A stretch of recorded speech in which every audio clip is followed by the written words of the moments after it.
So this final section, what I'm going to talk about is the mistakes that I made and what advice I would sort of maybe give. Let's wrap it up like that. So the biggest mistake I think was really going and hitting the festival around the 7 a.m. mark, thinking that would be early if we arrived then, and that wasn't early. So yeah, you're either going to have to be terribly early, and that's probably not a good plan. So you're probably looking at like the day before, or you should just leave it for the later on in the afternoon. The second big mistake was thinking that there would be things going on in terms of music in terms of the Wednesday and the Thursday, and there isn't really. The music kicks off on the Friday.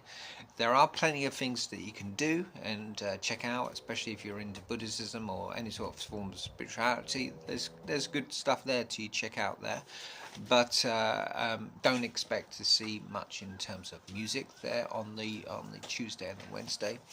On the Wednesday and the Thursday, and we didn't really. We did actually, fortunately, have a bowl, but make sure that you bring a bowl so that you can wash your face and bits in.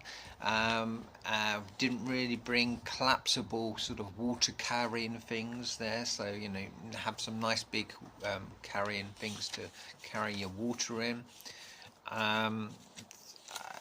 Maybe if you end up in big queues, maybe you might want to be bringing in some sort of iPod or something like that to listen to something, or I just sort of like meditate there in that sort of experience. But that was the thing. We brought too many snacks, especially we brought too many sweets and things like that. So lay off the sweets.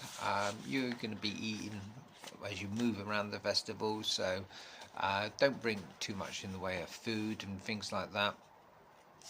Don't queue up to the vans that are selling food where there's no queue. So go for the ones which have a decent queue with them, and you're always going to pick a nice place to eat. The toilets, well, didn't really make any mistakes here, but you want to have some kind of water to wash your hands, because some of them at some places they don't have any place to wash your hands, so watch out for the toilets because they don't always have water with them. So they were my main mistakes there, but otherwise, God almighty, it was a great experience. I'd love to go again.